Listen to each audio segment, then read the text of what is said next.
So let's get ready to embark on a journey. As you know, Dream Chasers is our series specifically for new and younger financial advisors in the profession who's got between a year and 5 years of experience. And today we're going to listen to some more stories and 3 more Dream Chasers that I'm very excited to interview this morning. And this morning we have Thusi, we have Brandon, and we have Tim in the house, and really looking forward to a conversation with them. They've got inspiring stories, and want to talk about a little bit about some of their secrets, and some of their challenges. So those are the things we're going to get into today. But before we do, we've got a jam-packed show for you this morning. So let's get it started in the right way, and I'll see you on the other side of this.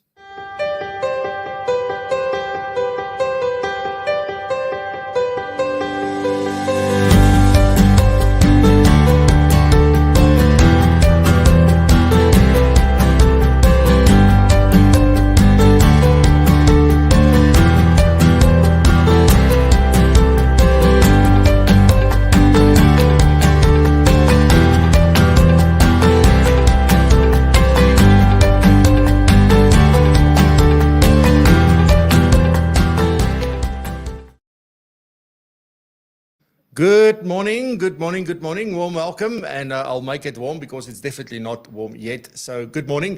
Thank you for joining us this morning. If you're watching the recording, thank you very, very much. Really appreciate you taking the time to catch up with everything we do here on PROpulsion Live. This morning, we've got an exciting episode. This is the 3rd episode in our series of Dream Catchers.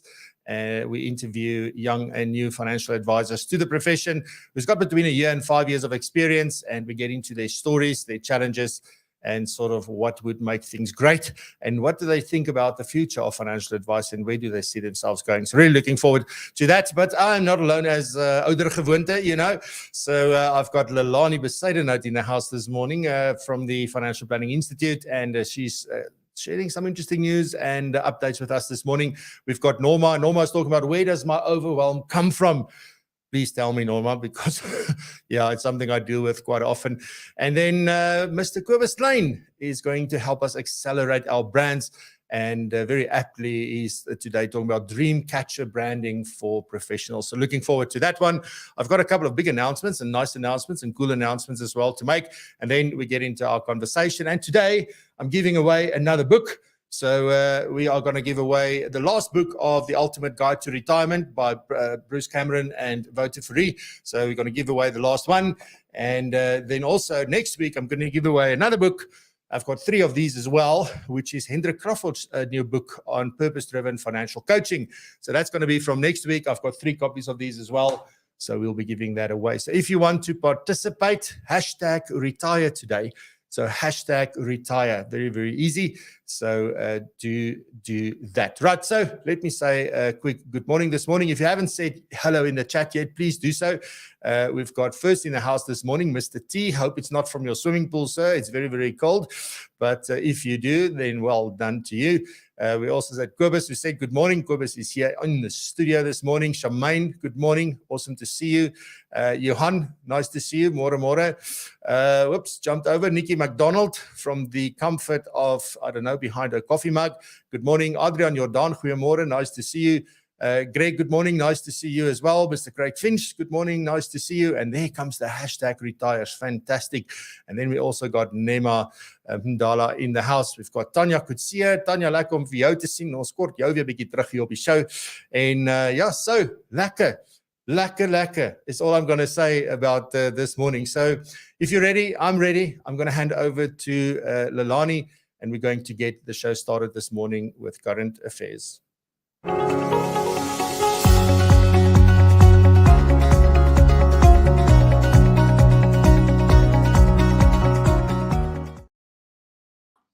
Yes, good morning, Francois here from an ice-cold Centurion, and good morning to the listeners and everybody in the studio.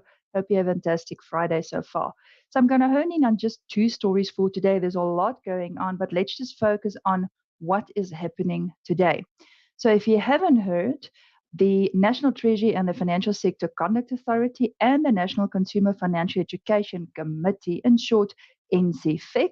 And there I want to give a special shout out to Rihanna Badenhorst, who is really driving a lot of the initiative from the FBI side at NCFEC as well. Well, they invite you to the launch of the Money Smart Week South Africa 2023 under the theme Plan Your Money, Plant Your Future. So Money Smart Week 2023 will take place from the 28th of August until the 3rd of September. Can you believe it? Right into spring. And it's the country's largest coordinated financial literacy campaign aimed at motivating and empowering all South Africans to become better educated about their finances. Participation in Money Smart Week 2023 is open to any organization or individual, including academic institutions, government departments, regulatory authorities, financial institutions, community groups, companies, etc., to which can provide the financial education. So if you want to take part, it's not too late. Give a shout out to Rihanna. Then if we look at who's going to open it, so what's happening today? Why is this news? Well, the launch of Money Smart Week is actually on the 4th of August, which is today. So we will see that the person who will open it is the Acting Tax and Financial Sector Policy Division, Deputy Director General, Ms. Makgote Lekete, and she will deliver the keynote at the opening today. So it's the 4th of August. There is an MS Teams link, and I will forward it to you, Francia. You can share it maybe in the chat. It's the 4th of August from 10 to 11 on MS Teams. But if you don't want to log on to MS Teams, you can actually watch it live on their website, on Facebook, on Instagram, Twitter, and YouTube. So that's Money Smart Week. And again, a shout out to Rihanna. Well done for all the hard work. Now, Francois, I did say to you, and just before we came online, I'm going to talk a little bit about what's going on in the FAIS Ombudsman's office. So I'm sure some of you have followed the story that first broke on MoneyWeb, and then Gareth Stokes from FA News also wrote about it. So what is going on? And personally, I must say, I think the new ombudsman has got a massive task on his hand. And as we know, the new ombudsman is Advocate John Simpson. So MoneyWeb and FA News reported that the FAIS ombudsman, Advocate John Simpson, is in the process of closing over 1,000 property syndications in his office. Now, we know that some of these cases has been in the Ombuds office since about 2010, when the first property syndications like Shemax, the Villa Boa, Zambezi, etc., Blue Zone, they all stopped paying income, and it was alleged that it's Ponzi schemes. So the main reason why the FAIS ombudsman, or the current FAIS ombudsman, Advocate John, is closing this case, as he's of the view that it's more appropriate for a court of law to deal with these matters. So that created quite a shockwave. A lot of cases been there for a long time, and the ombudsman apparently just comes in and closes it. But let's understand maybe, and I'm not picking sides, I'm just trying to say, let's understand why. So now we know that a various few of the ombudsmans before Advocate John tried to determine a lot of these property syndication cases, just for the respondents being the advisors to take the matters to the Financial Services Tribunal, where the tribunal has then simply set aside the determination and said to the ombudsman, you know what, have a relook at this case, reconsider it. Now, Landman has been up and down. That case has been determined, I think, 3 times and went up and down between the tribunal and the ombuds office. Now, the main reason why the tribunal is setting aside the original determinations is because it includes material disputes of facts. In other words, he said, she said, and nobody knows who actually said what. And then in most cases, over the basis of legal causation. So very quickly, what is causation? Causation is the cause of causing something. And then the question, is the loss due only to the actions of the advisor? So this is what the incoming ombud is looking at. Now, the tribunal refers to legal causation. That's why they kicked the cases out. So legal causation is something that the FAIS ombudsman apparently did not look at. Now, legal causation and factual causation are the 2 distinct elements in the principle of causation. So it's legal and factual causation, and both those must be proven to make sure that the advisor is actually the only person responsible for the loss. So factual causation is concerned with the establishing of a causal link between the defendant's actions and the loss of the victim, while legal causation is actually concerned with establishing whether the defendant's action were sufficiently culpable and foreseeable to make him or her legally responsible for the harm. So overall, both legal causation and factual causation are essential components of the principle of causation, and they must be established, both of them, in order to hold the defendant liable. So that's why the cases are kicked out. The tribunal is of the view that legal causation has not been established. So that's a mouthful. Then, in closing, please do not forget to register for the Retirement and Investment Online Workshop, which takes place on the 30th of August. Just go over to our website, www.fpi.coza, and click on the link on top that says event, and please register. We have magnificent speakers that will join us for the day. And with that note, Fransha, back to you in the studio, wherever you find yourself. Goodbye, everyone.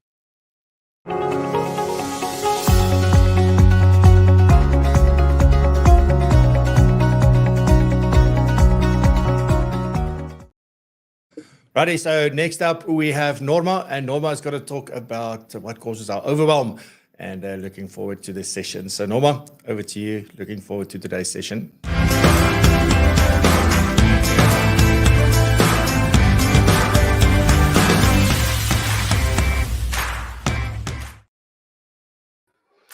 Good morning. So glad to be back. I'm glad you mentioned this overwhelm and that you also experience this, Francois, because I think a lot of people suffer in silence. We maybe don't always talk about it.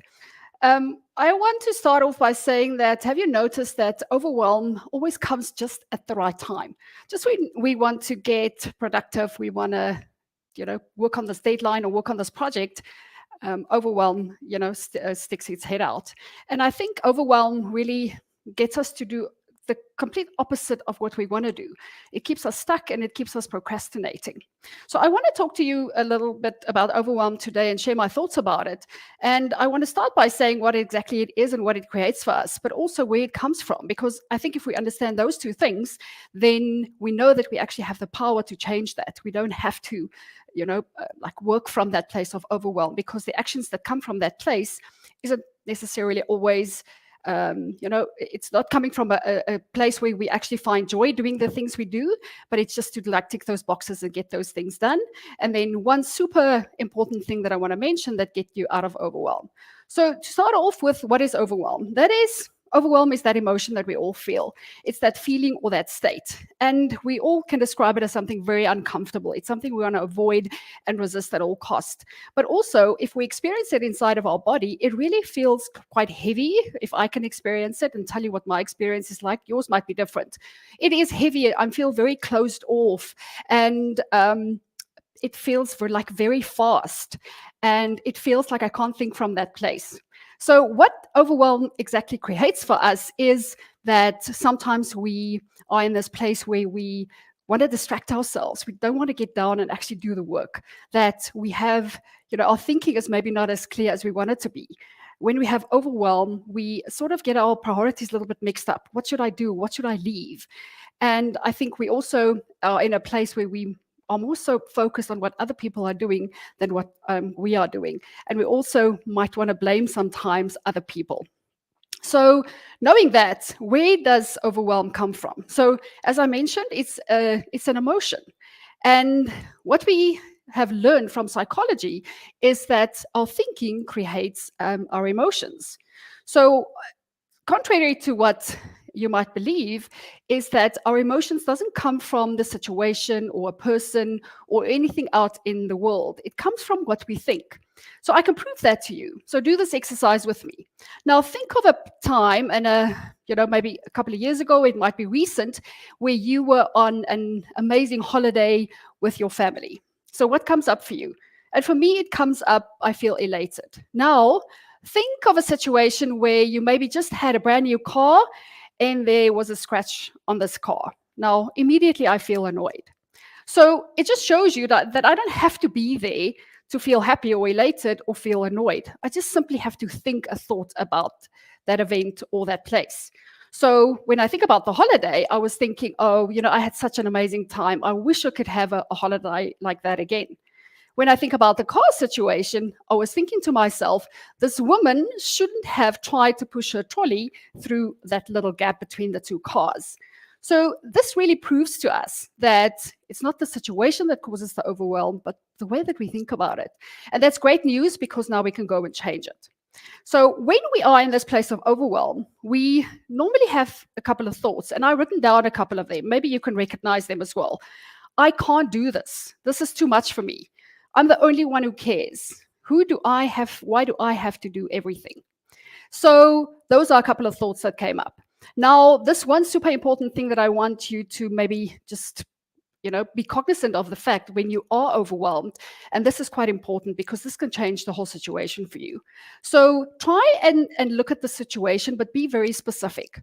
So if I, for instance, feel overwhelmed, start asking myself questions, and good quality questions, to get to the bottom of it. So why am I overwhelmed at the moment? It might be that my life is a mess. So why is my life a mess? No, it's actually just not my life. It's just work that is a mess right now. So why is work a mess right now? I'm working on this big project that I can't seem to get done. So what is the problem with then this project? Well, there's 4 people in the team and I'm the only one that seems to be doing the work. So, and again, asking, why am I the only one doing the work? Well, I'm the only one meeting deadlines. So why am I the only one meeting deadlines? So maybe, now that I think about it, maybe the other people don't really have outcomes. Maybe they don't know their roles. Maybe they don't know what their responsibility is. So this just shows that going from making it such a broad problem, now I can be specific and I can get to the actual problem. And now also what I've done is I've moved from overwhelm, now suddenly being in a place of compassion. And at the same time, simultaneously, I've taken the problem and I've actually created solutions for myself. So the next time you are overwhelmed, the first thing we want to do and tend to do is make the situation or the person or the thing in front of us the problem. But the problem really is the way we think about it. So if we can get specific and we can ask ourselves good quality questions, then that problem all of a sudden turns into a solution. So that's what I have for you today. Thank you. And I'll be back next week.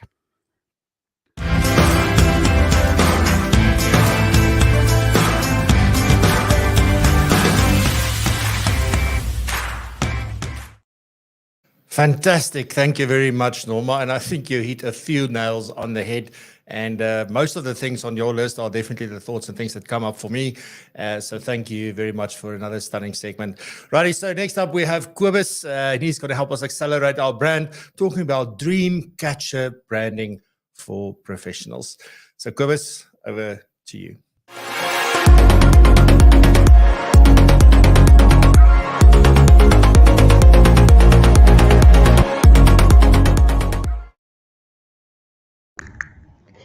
Good morning, my friends. Let's use the Dream Chasers theme and discuss how we as financial professionals can be the dream catchers by using the power of personal branding to chase our dreams while helping our clients catch their dreams. In today's rapidly evolving financial landscape, what sets you apart isn't just your technical know-how or the designations after your name. No, it's your story, your passion, your purpose, and your dreams. It's the unique mark you leave on your clients and the world of finance and our profession. It's your personal brand. Let's think about this. As financial professionals, our job isn't just about managing money and financial plans. We are indeed dream facilitators. We guide individuals, families, and businesses on their journey to financial success. We help turn dreams of buying homes, sending kids to university, and secure retirements into reality. But how do we prove that we are the right guide or dream catcher for your clients, for our clients? This is where personal branding enters the picture. It's about more than logos and taglines. It's the culmination of your skills, your experience, your values, and yes, your dreams. It's your commitment to your clients' financial success and their dreams. So how can you, as financial professionals, build this brand I'm talking about? Let me delve into 3 core steps that I believe in that worked for me. First, define your unique advice proposition. Yes, unique advice proposition. So what sets you apart in this crowded financial profession of ours? Perhaps it's your knack for turning complex financial jargon into simple, everyday language. or your talent for spotting investment opportunities in the markets. So pinpoint your unique advice proposition and make it the cornerstone of your brand. Second, bring your brand to life. Make it visible and tangible. Use your professional platforms, online communication, and social media to communicate what you stand for. You must stand for something. Maybe you have a unique way of approaching financial planning. Or perhaps you are driven by a mission to not only help families secure their future dreams, but also to work through their nightmares that can happen within the blink of an eye. Share your insights, your thoughts, your dreams. Remember, your audience or your clients is composed of dream chasers. Show them that their dreams are your dreams too. Yes, their dreams are your dreams. The third step is to maintain consistency. Your personal brand is your professional promise. Listen, your personal brand is your professional promise. Make sure your actions, your communications, your advice all echo this promise. Consistency builds trust. And in the financial world, my friends, trust is the most valuable currency, the trusted advisor.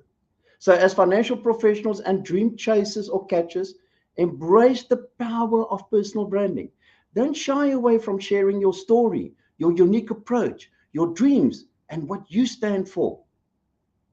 Remember, people don't just invest in financial skills. They invest in people, in dreams.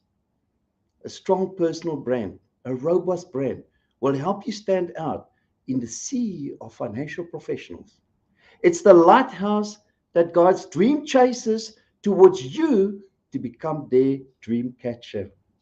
It's your way of saying, your dream is my dream. Let's chase it together. So don't just chase your dreams. Catch them for all stakeholders. Build a brand that reflects your passion, your values, your unique approach to finance. Because in a world where numbers often take center stage, it's your personal brand that truly puts a face to the financial advice. So my financial professional friends, keep chasing those dreams, and remember, every dream caught started with a dream chased. Thank you, Francois. Enjoy your interview with our 3 dream chasers.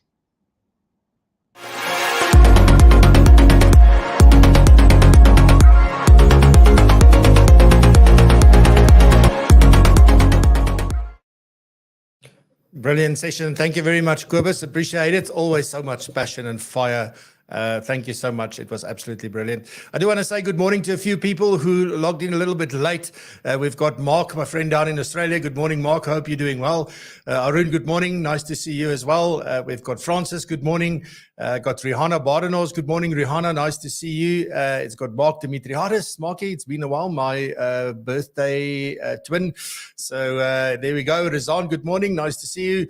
Renee, good morning. Nice to see you. Reino, good morning. We've got Frank in the house. Good morning. Good morning. And nice for you to say hi. Alrighty. So next up, we've got just a couple of quick announcements.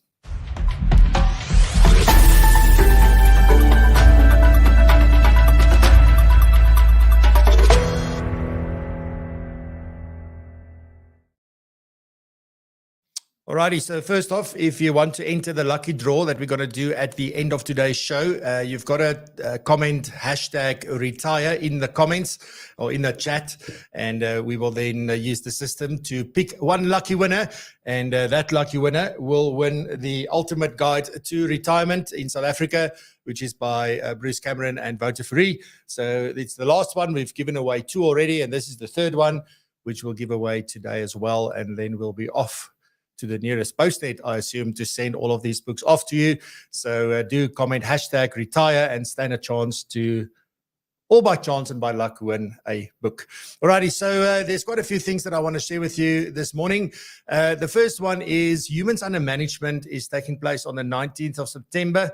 It's happening in Cape Town at the Alan Gray Auditorium. So those of you that are in Cape Town or in the surrounds, or you're not afraid to fly or drive or something like that, you can still get some tickets. There's some tickets left. Now, Humans Under Management is a conference that is dedicated to the behavioral side of financial advice. So if you didn't know already, it's a conference by advisors for advisors, and HUM South Africa, I call it HUM South Africa 2023, will be the 12th global event organized by Humans Under Management. So this year we've got Andy Hart at the event. We've also got Alan Smith, who is a London advisor, and they'll be speaking alongside Dr. Megan Lurtz from kitchens.com, if you don't know, and then Warren Ingram and Bruce Whitfield, and they will all be there. And there's only a few tickets remaining. And if you want, I'll put the link down below in the description, and you can get 20% off. There's only 10 seats, so if you want to get 20% off, you can use a special code PROpulsion, and then you can get 20% off of those tickets. So do go and check that out. It's on the humansundermanagement.com website, so very easy to find. Righty, then up to our own event, which is obviously Ascend. And today I just want to quickly highlight the 3 keynote speakers that we've got.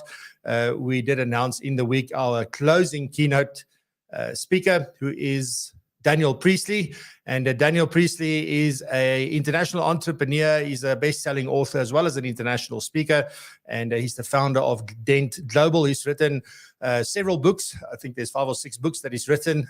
So things like 24 Assets, Business or Entrepreneur Revolution, rather, Key Person of Influence, etc. And he's going to be talking about becoming a key person of influence and revolutionizing your business. Then we also have, we've got Georgina Smith from Innate. You should all know her by now. She's going to talk about the very important topic around hyper-personalization in financial planning, and how and why it is a game changer. It's one of the major trends in the financial planning profession. And then our opening keynote is none other than Mr. Chris Budd. Chris is the founder of the Institute for Financial Wellbeing, and he's also an author on financial wellbeing. He's just released his next book, which I don't have with me, but his book is called The 4 Cornerstones of Financial Wellbeing, and they will be the keynote speakers. And we will also then be sort of sharing the panels and the panelists that we've got also very shortly. So a phenomenal agenda. Please go and check it out. It's on propulsion.co.za under events. You'll find it there.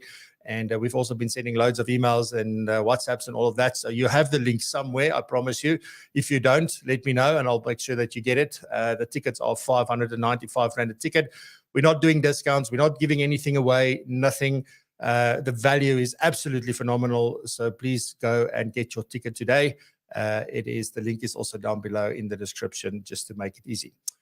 Then I've been talking about the WhatsApp Marketing Masterclass every single week, and we are happy to say that we are now ready to launch this out into the wild after we've done a few sessions for PROpulsion members as well as for Profile Me users. On Tuesday, the 5th of September, is when the open version will be available. And this is a live masterclass that we do. It's a virtual masterclass, just over 2 hours. To do this, the seats are limited. So as you remember, we sort of asked people to join a waitlist. There's at the moment 344 people on this waitlist. So we are really humbled by that. But there's only 50 seats. So when we send out the email sort of shortly, we will tell you where to go and get your ticket and how to get your ticket. It is a paid-for event, so then you'll have to jump to make sure that you are in, because we will not do another one this side of the year. So it is important. So there's 50 seats, 344 people said they are very keen and very interested. And the feedback we've gotten from the previous masterclasses has blown my mind. And the benefit that you have, if you're not part of PROpulsion, or you are not a Profile Me user and you want to do this masterclass, is that we have now refined it like 3 times. So you get the best version going live. So a massive one. So it is a first come, first serve, and we will definitely email. So please keep an eye out if you are on the wait list. So we're not going to send it to everybody. We're just sending it to people on the wait list. So if you're not on the wait list, you can still join. The link is also down below, but do join us for that. And then lastly, just if you like what we do, please like this video and also consider subscribing. The more subscribers we have, the more we can do. So it doesn't cost you anything apart from that. And then if you can also, switch on the notifications so you don't miss when we have incredible episodes like we have today again. But thank you very much for joining us. Thank you for being with us. And next up, we have the phenomenal dream catchers in the persons of Thusi, Brandon, and Tim.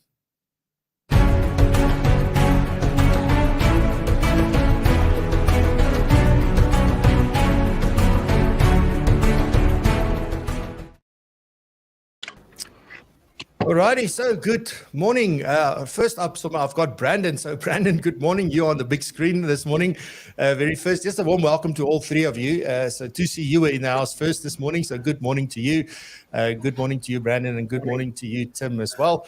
And thank you very much for cool stuff. Thank you very much for joining us. I really look forward to our conversation and to sort of learn about your journey and sort of all things and see what we can unlock for everybody and to really move the profession forward and also make it easier for newer people to get into the profession. And it's not an age thing, right? So it is about like people who decide in their late 30s to join this as well, or sometimes even in their 50s. I've worked with people who decided in their 50s to become an advisor. So it is about being new and how do we find this going forward. So Brandon, do a brief introduction of yourself, just sort of what is your background and how did you get into financial planning? Good morning. Thanks for the opportunity to be here. Obviously, I'm Brandon Lee Stevens. I've been in the financial advisory space for about 3.5 years now. And if you can do the maths on that, you'll see that I started in April of 2020. It was probably not the best time. It was hard lockdowns, were unique times, a lot to deal with. But it was interesting. I'm still here, so that's probably a positive thing to take from that. And yeah, the reason I joined the industry, or how I joined, I started off in sales environments while studying part-time for a BCom in financial management. But it was always the vision to do something for myself, work for myself, dictate what my own destiny is going to be and what my income is going to be. And when I had this opportunity presented to me to enter the financial industry as a financial advisor, I made the informed decision to just grab it with both hands. Absolutely amazing. Thank you very much. And then next up, I'm going to do Thusi. So Thusi, warm welcome. Just maybe a brief introduction and sort of your, what is it? Where do you work? What do you do currently? And then how did you get into the financial planning profession?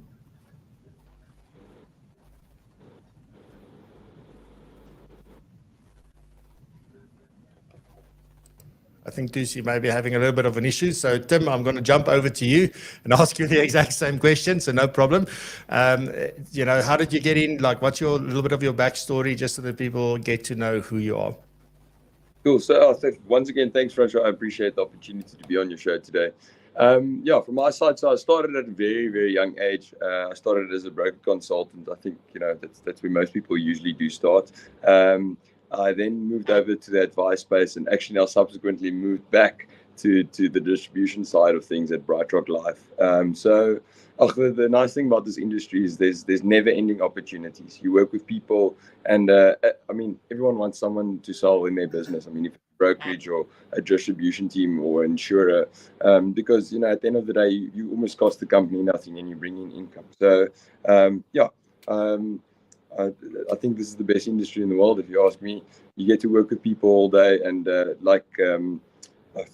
missed your name now, but the first guest said that you can determine your own income, and that's the most fantastic thing, I feel.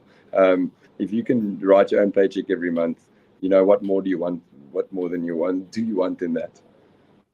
Absolutely. Cool stuff. Thank you very much, Tim. So we've got Thusi back. So Thusi, let's give it another go. Let's just double check if you can hear me. Yes, I can hear you. Loud and clear. Fantastic. So just a brief introduction, Thusi, and sort of how did you get into financial planning?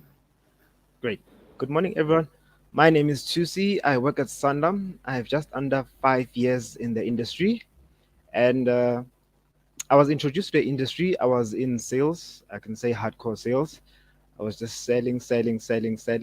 And then when I got into the industry, there was a lot of information, education, learning about why do people need financial advice. But when I go back, I remember being asked that question, do you know exactly what financial advice is? My answer was totally the other opposite direction. I was more focused in banking. I think I thought it was banking. But as soon as I got into training and learned everything, I realized that there's a lot. And unfortunately, from my background, we didn't have a lot of experience with financial advice. My parents, even though they had, but they didn't share. So there was that gap. I didn't have all the information and exactly where to go or what to do or what is done. So as soon as I learned a few things and I saw a lot of people enjoying or actually building their books, I started to be curious. And that's where I started introducing myself. But in that space or in that time, I also got into challenges. One of the challenges was maybe, I wanted to make money. But in making money, I had to build a book. So I had to find customers, I had to find clients. There were also targets. So all in all, it was a bit overwhelming. Like Norma said, I couldn't find my way, or I didn't find my fit into the industry. But as time went on, I think around in the second towards the third year, that's when I started to realize, you know what, I do not know myself. I don't know my story. And I started to develop my own story through the challenges, through the risks, through the journey, through the successes. And then right now, I feel like I'm actually enjoying the process. I'm enjoying the challenges more than I did previously. I didn't know where I was going or what I would actually do, but I'm thankful so far. And right now, I feel like I'm in the right fit. Awesome stuff. Thank you very much, Thusi. And, it's amazing to hear just how everybody sort of got into this. But I do want to go to you, Brandon, and then just sort of say, and I guess, I don't know why the first question is, but what are the challenges? What are the things that was difficult for you? But I think maybe I want to take a step back before I get to those challenges and say, if you think where you are now, and it is quite interesting, April 2020 is the perfect, like if you can make it through that, then you've got it sorted probably, if you keep doing the right stuff. But your initial expectations when you started off as an advisor or planner, you start off and you have certain expectations because this job has been positioned to you in a certain way. And then now we sort of 3 and a bit years later, how's that changed for you, your view on what you were getting into and what it is now? Is it still the same, or were there some lights that went on along the way? Yes, I think it's tough to know what to expect before you enter the industry. I thought I knew a lot of the industry before I even entered it, but yes, there's a lot of stuff that came up during my last 4 years. But the big thing being the expectation I was presented with back then was how quickly you'll be able to build a book and build your flows to get a stable income. And by 3.5 years, I might have thought that I'll be a bit further along in that case. But in general, it's moving along fine now, and I understand the industry better. I understand what it takes to make a success out of this. And I can already see what my projections is looking like for the next year, 2 years, 3 years. But that was a big thing for me, the expectation that was sold to me upfront, and what the reality is. Because the thing is, when you enter the industry, that's only when I realized how many new FAs enter the industry on a monthly basis, which was quite a big shock to me. That it was not something that I did expect. But at the same time, being 3 years down the line, you can see the people that started alongside me that I know of. That's only a small percentage that's still sitting here. So it's definitely, there's a lot of FAs leaving the industry in that first year or two, according to me. Yeah. So we've just lost both of our guests. So Brandon, you and I will continue this conversation. It doesn't matter. It's how these things go. We'll see when they come back. But I mean, just talking about that, you know, I think there's a lot of pressure to build a client base and to generate revenue. And it's sort of that chase from month to month early on. But it's not only that. Now you've got to learn all these new things, and you know, you've got to learn about products, and you've got to learn about financial planning and all these kind of things. So how was that for you in that first year or so? I mean, still even till today, but that first year, I mean, how did you experience that? Yeah, so obviously you learn something new every day. There's so much to learn in this industry, but that first year specifically, that was one of my main I wouldn't say issues, but the main struggles in that first year was getting that balance, because you need to run business, because you need to earn an income. You've got production targets to hit. At the same time, you're under supervision. So there's supervision activities that needs to be done, training, courses, and so on and so on. So there is certain stuff like REs and stuff like that that I was lucky to have that due to my previous profession. So it was maybe a bit less on me than the standard new FA entering the industry. But getting that balance between training, writing new business, and then having just a life as well, it's a thing to get used to. So it took me probably a year and a half to hit the sweet spot. Yeah.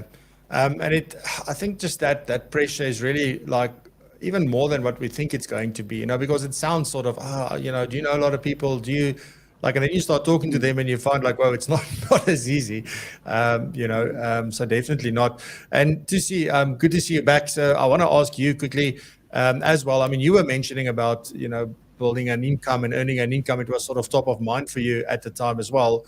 You know, how did you find that getting into advice and then having to build that all at the same time? Okay, so I think one of the most, I'll say my challenge was actually I was more focused on product and not actually identifying the type of market that I want to work in. So that was the gap. So that was caused my frustration. So I couldn't actually realize what was the main issue that I had to focus on and change myself. So I just took the product, I met the client, I did a need analysis, gathered information, and then after that, I just threw the product inside. So just after learning exactly what I need to do, I needed to actually find the right fit, the type of clients that I want to work with, which was mostly professionals and business owners. So I needed to know the knowledge. I needed to know what these people need and how can I actually come into their life and make a change instead of just giving them a product and then later on it doesn't actually fit or solve the issue or create actually the generational wealth or the future that I want with my clients. So with me, I had to actually find myself first. So that's why I said during my first years, it was just about selling, meeting target. And that's how I got frustrated because we also have clawbacks. So when the clawbacks came, I didn't even know why. I couldn't even identify what happened or what was the reason. So it put me in a place where I couldn't actually balance my work and life, you know. So it frustrated me a lot. Yes, I did get into debt myself, but I am managing, or I have managed to actually relax everything. And I'm in a place whereby I can say, you know, it's actually good. I'm reaching the income that I want to reach. I'm doing the steps that I'm taking the steps that I need to take right now to actually get to where I want to be. So everything is a process right now. I won't say, yay, I'm wealthy or I'm rich. No, everything is falling into place. I have my mentors, I have my line managers, I have my colleagues, even on LinkedIn as well. There are a few thought leaders that I'm following, both in the personal finance and in the sales areas, because I mix a bit of both. I can say social media, calling, networking, and attending events. So I found where I could fit in and actually introduce my story and why I want to do this. And I do accept challenges right now, like questions, why, when, this. Before I didn't. I used to look the opposite direction. So that's me. Brilliant stuff. Thanks, Thusi. And you sort of lead nicely into a question that I want to ask Brandon as well, is that, you know, being new, there's a lot of responsibility to get going on your own.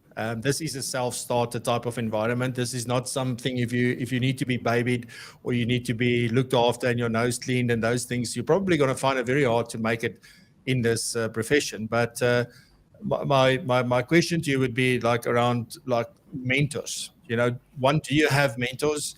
How easy have you found it to find a mentor, and is it something that is of value?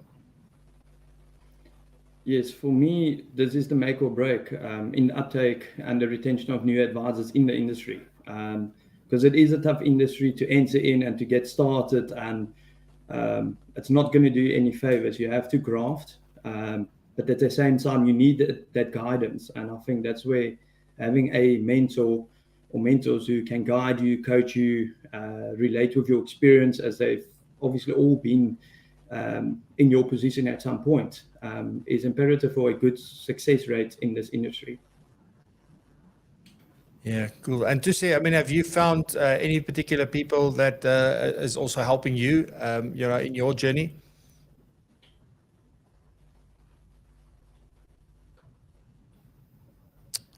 It might be that he is battling a little bit get again. your question, François? Okay. Sorry, let's try again. So, do you have any mentors that is helping you at this point? I do not have a direct mentor. Right now, I'm just taking advantage of my managers and my colleagues and my team, as well as the people who are thought leaders or who I respect mostly on social media, such as LinkedIn. So directly, no, I do not have a mentor right now. All right, cool.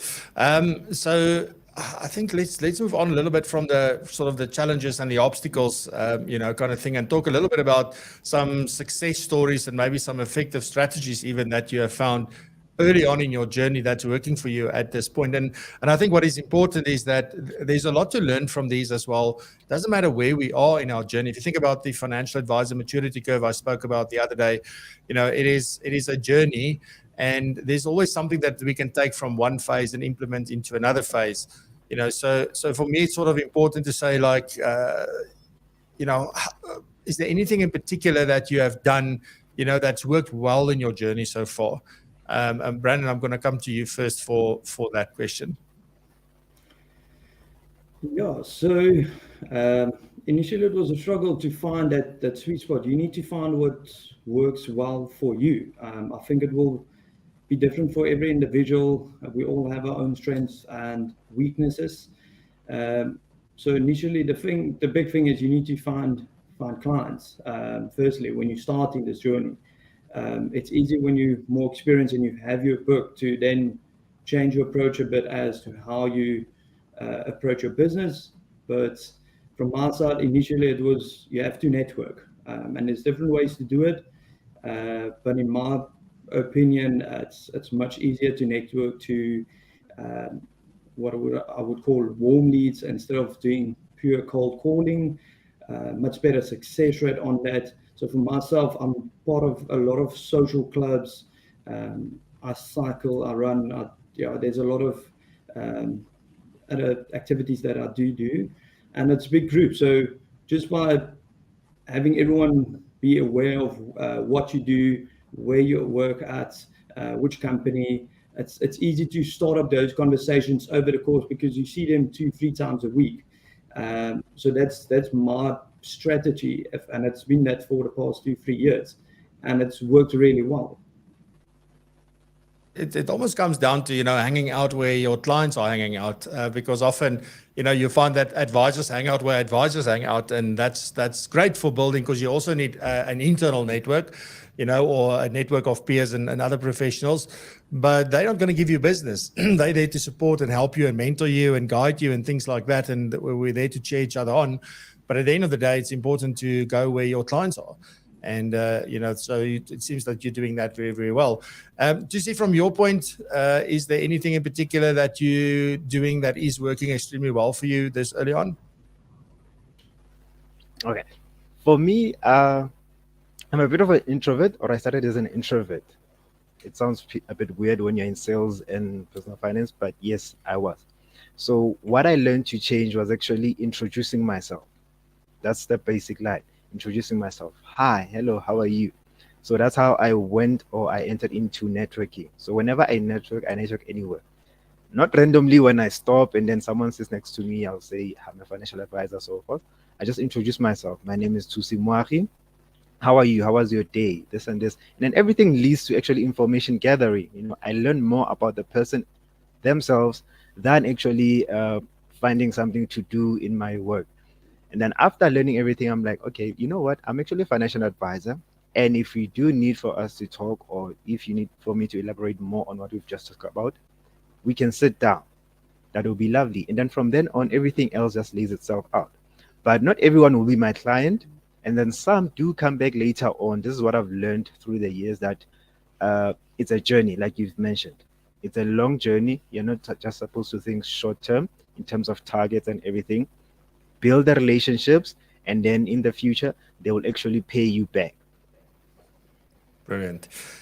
Brandon, then anybody who's thinking about sort of, getting into financial planning, is there any advice that you would give someone like that? Somebody who's sitting there today and they feel like, or maybe they've already been contacted by someone, they're in conversations, or they're starting, or they just started. What advice would you give them? Well, basically two things. The first thing would be just be prepared that you might experience a bit more bad days than good ones when you start this journey, because it is tough. It's not easy to start off.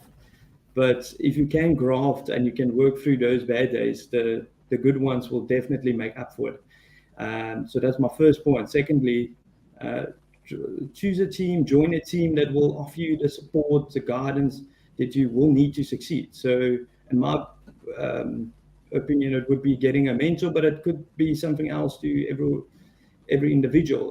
But get yourself a mentor that's actually invested in you. That will go a long way in building your career and building your practice. Yeah, brilliant stuff. Thusi, any top advice from you for somebody who's just getting started? Select your support system. Support is very important. It might not be family, it might not be friends, but select the support system, because there are a lot of noises around, especially in an industry or in a profession where it's commission based only. Select, be picky, be choosy, because those people need to reinforce your mindset, your goals. You already know where you want to be, even though it's still a bit sketchy, but so you need someone to actually give you direction and say, you know what, this is what you need to do. If you feel upset or if you're going through life problems, sit down, rethink everything, and then get up, go back in. So for me, I lacked that at the beginning. Right now, I'm very selective. Brilliant stuff. I absolutely love that. I think one of the biggest mistakes we make when we get started is that because we have targets maybe, or we've got our own targets that we need to make to pay things at the end of the month. Anything that looks like they're breathing, we'll do business with them. And anybody who's willing to sign on the dotted line, we'll do business with them. And long term, that's probably not the best decision, but it's also understandable. So being choosy as early on as possible, I think, is a brilliant, and figure out, I think something you mentioned earlier, figure out who you are, figure out who you want to work with and who you enjoy being around. And those are the people that you should try and do business and to get them to become clients. So I think some solid advice. Then Brandon, tell me quickly, what would you like to see in the future of financial advice?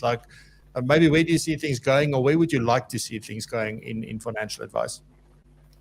Well, I think it's already moving towards that direction. The industry over the past 10, 15, 20 years has become a lot more professionalized.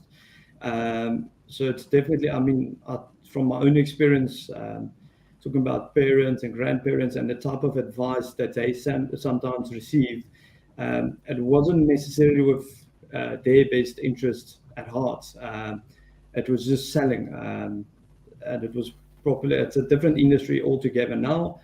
It can still improve. So my hope is that it improves it even more. It's that client experience, and it's about solid financial advice. And that's maybe where the industry can look at just adjusting their structures a bit. I understand that it is technically still a sales environment, so there's targets that need to be hit. But I think chasing those targets and having new FAs that enter the industry, restrict them to only chasing those targets, will definitely lead to them giving bad advice, especially in the early years. As we go along and we get more experience, it's definitely, you can see that, okay, that's maybe not a good thing to do, and I can afford to rather just give this client the best advice. So that's from my side. It's just building on what we already started, just building on that, and make sure that the industry is very professional and becomes more trustworthy, because obviously there is a connotation still to it from decades ago. Brilliant stuff. Thank you very much. To see what future would you like to see, or what would you like to see, where would you like the financial planning profession to go? From now on, okay, they have done a lot. And just like Brendan has said, he's also mentioned a few things that I had in mind as well. But one thing that I feel like it's still missing is the professional designations, you know, your CFP, your RFP, and also your FSA. So when you're starting, you don't actually know, you just know that you're a financial advisor, you have to do your RE, you have to do product knowledge. But I think like if we put that, then it's a goal. Someone might set themselves that I want to be different in this way, and I want to actually have this title. And within this title, yes, we have competencies, we have compliance, we have how you should behave, how you should treat your clients, treating clients fairly, and so much more. So if we use that, I think the profession might change for the better. You know, it might move from just looking for the best position, the best one with the basic, the best one with this and that. So for me, it's the professional designation. I feel like we can still work more on that so that we introduce newcomers and actually give them a reason and that title. You know, titles, I think titles are very important. Brilliant stuff. To both of you, thank you very much. It's a pity that we lost Tim, to some form of an issue, obviously. But thank you very much for being here this morning, for sharing your journey with us. And I think it's important that we keep shining the light on sort of, what is it like to start off. I think Cobus mentioned in the comments earlier that, we often forget when we're so far down the line, and we've progressed so far in this profession already. You've been around for a long time. What it was like when you started. And that's the whole sort of premise of no reason for this series, is to shine a light on the awesome work that you guys are doing, to sort of shine a light on the people that are coming through and is going to take the profession forward. And also to use this opportunity for you to connect with, the people in our community, and to sort of see, where you can build further relationships, and also for them to see where they can get involved. So to both of you, thank you very much for your time. Thank you for being here. I really appreciate it. And your pleasure. Thanks for having us. Thanks, Francois.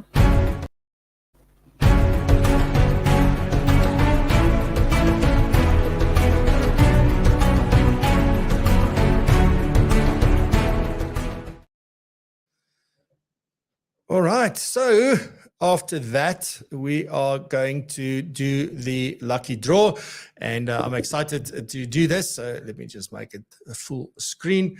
And you can see that we've got 18 entries. So if you still want to get in #retire, then you can do so, and you'll still be entered into the lucky draw. If you won in the last 3 months, then obviously you can't win again, and we'll do another draw. But let's see how it goes. So if you are ready, I am ready. I see somebody else snuck in there, number 19. Well done.